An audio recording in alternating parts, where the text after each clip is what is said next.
El gusto es mío.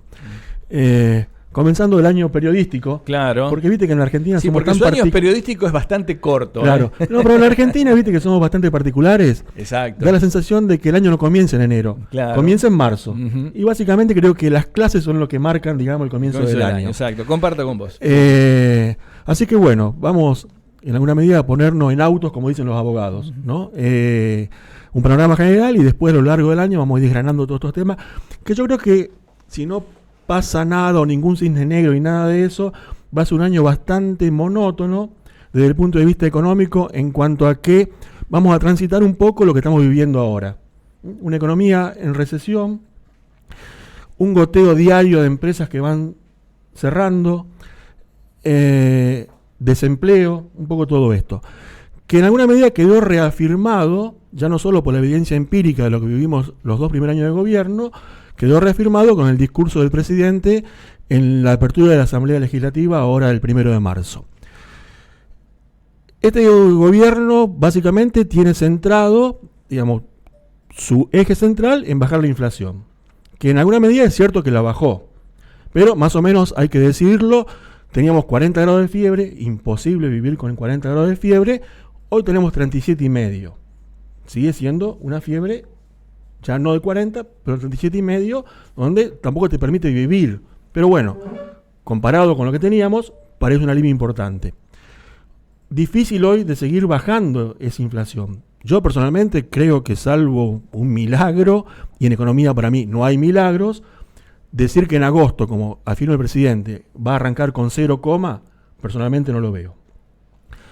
Ahora bien, es una economía centrada en 4 sectores, 3 primarios y 1 el financiero. Energía, agro, minería y el sector financiero.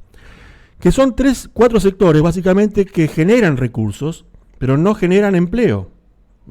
Si vos mirás la estadística del año pasado, energía, minería, agro, lo voy a decir en promedio para no aburrir con tantas cifras, crecieron promedio 10% promedio.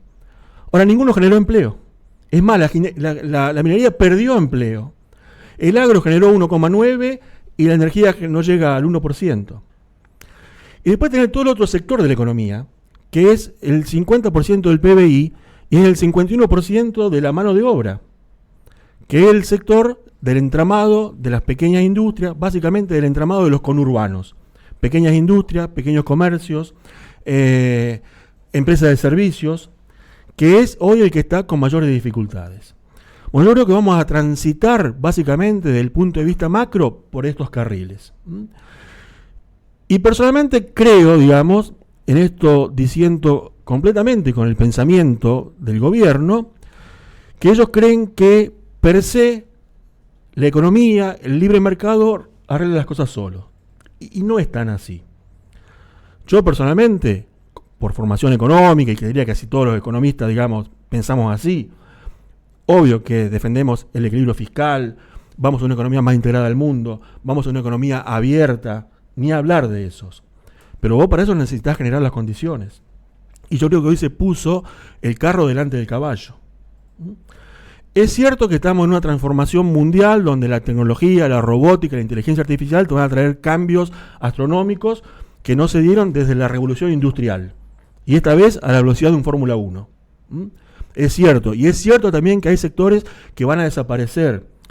Yo la semana que viene voy a comentar, por ejemplo, algunos sectores que naturalmente van a desaparecer. Y que obvio que es un dolor muy grande.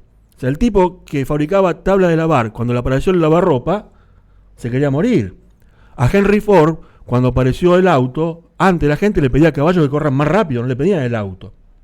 Entonces son transformaciones que van a generar cosas que van a quedar en el camino.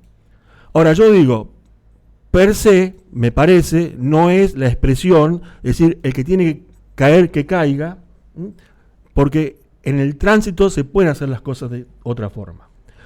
Y acá están cayendo empresas, digamos, que si vos la ponés en un nivel de posibilidad de competir con otras industrias del mundo, pueden subsistir.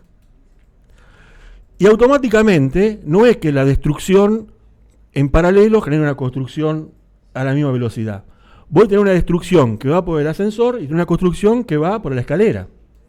Entonces no hay ahí una sintonía que acomode las cosas y que es lo que yo creo se debería haber atenuado.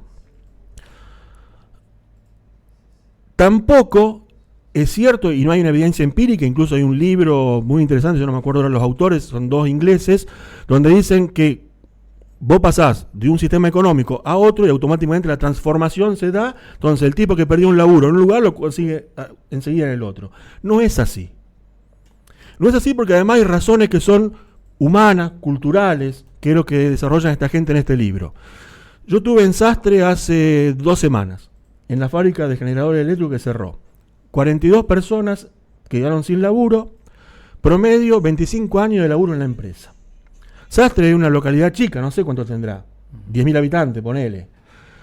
Ahora, ese tipo que perdió el laburo, al día siguiente no se va a laburar a una mina a Catamarca o se va a Vaca Muerta a Neuquén. Primero, porque no está capacitado, pero segundo, además, el tipo hace 40 años que vive en ese pueblo. Hay cuestiones culturales, hay cuestiones humanas, tiene familia, tiene los hijos que van a la escuela, va al club, va al bar con los amigos.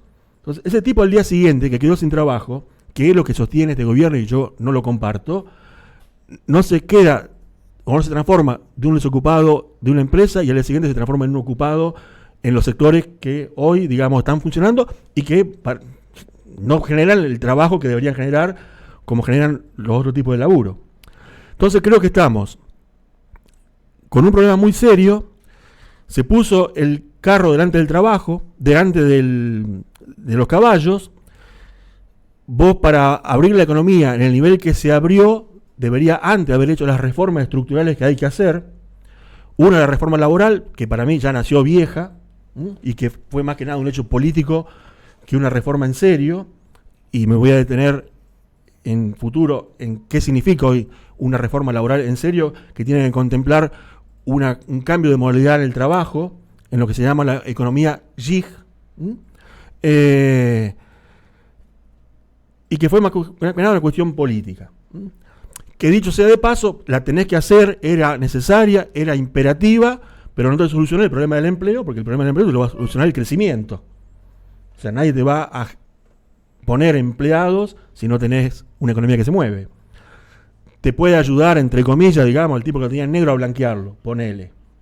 Pero per se, la reforma laboral, en un mercado donde tenés el 50% de la actividad, desde el punto de vista industrial, por ejemplo, tenés 50% de la capacidad industrial no usada, no te genera empleo. Pero ¿era necesaria? Era necesaria. Para mí, otra reforma laboral donde habría que haberse discutido más profundamente con la intervención de sociólogos, psicólogos, especialistas en inteligencia artificial, especialistas en robótica, y todo eso no se discutió. Pero más allá de eso, lo que quiero decir, me parece completamente desacertado, para decirlo en términos prudentes, abrir la economía de par en par. Aclaro, soy una persona que cree en el libre comercio, que tenemos que estar abiertos al mundo, que tenemos que estar integrados al mundo, pero vos no lo podés hacer sin haber hecho las reformas anteriores, sin haber hecho las reformas estructurales, y menos con un nivel de dólar, que también en sucesivo voy a seguir ampliando el tema, que está bajo. Entonces, no hay empresa, por más eficiente que sea, que pueda competir con los niveles de impuestos que tenés acá, con el sector financiero que tenés acá, que es otra discusión también que tenemos que dar, y ser las reformas estructurales que por lo menos te nivelen la cancha para decir, yo voy a competir con el extranjero. Tengo el caso, y termino con esto, de una empresa que hace faroles. No eficiente, recontra eficiente. Incorporó robótica, máquina, inteligencia artificial, tiene 150 empleados. El portón para adentro pueden competir con Alemania, con China, con Japón, con Brasil, con el que fuera. La mercadería sale del portón, dejan de ser competitivos. Y ya no solo con China, no pueden competir con Brasil. Entonces, por más que sea eficiente esa empresa, ¿qué va a pasar? Lo que está pasando con la mayoría. Tarde o temprano va a importar. Por supuesto que la empresa no se va a fundir. Pero el problema son 150 tipos que quedan en la calle, ¿no? Entonces, yo creo que estamos en esta situación. Creo que no es sostenible desde el punto de vista social y políticamente en el tiempo un ajuste de esta naturaleza. que en términos políticos, yo creo que todavía el gobierno tiene el hándicap, porque en gran parte de la sociedad está más que nada el temor a lo que pasó que el amor a este gobierno. Pero bueno, en política hay una palabra que siempre se usa, que es nada es seguro. Y creo que en el tiempo no es sostenible. Igual yo, por una cuestión, no sé, de fundamentos, de ideologías, son muy encerrados desde el punto de vista ideológico. Y yo digo siempre, vos en economía, o en cualquier, si querés, ámbito de la vida, pero vamos a la economía, vos en el Excel te cierra todo. Ahora, después hay una realidad. Claro. Y no es el Excel. Entonces, yo creo que este gobierno, por cuestión ideológica y por una cuestión de que son ultra teóricos, más que nada el presidente y Sturzenegger, creen que la teoría se lleva tal cual a la práctica. El ejemplo lo que te daba. Si vos tenés destrucción de empleo, automáticamente se convierte en empleo en otro sector, y en la práctica no es así. Entonces, creo que hay 4 sectores ganadores. El sector que más ganó el año pasado fue el sector financiero. Cuando el sector financiero gana, el resto no gana. Esta es la realidad, digamos. Además, en economía, lo que hay es transferencia de recursos de un sector a otro.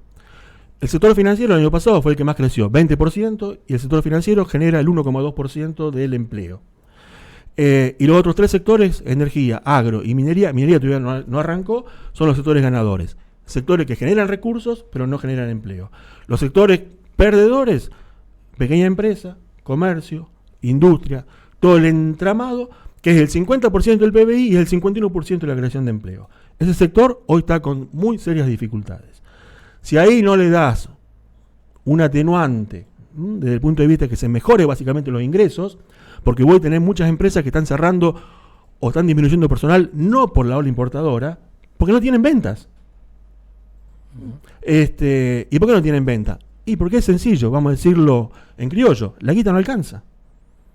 Porque si a vos te aumentan, por decir algo, te homologan paritaria del 1%, la inflación promedio, yo sé que para la percepción de la gente no es esta, también otro día vamos a explicar cómo se genera el índice inflacionario y todo esto, es del 3%, pero además dentro del 3%, nosotros acá no, pero vos tenemos una serie, el tipo que el transporte le aumentó el 15% de golpe.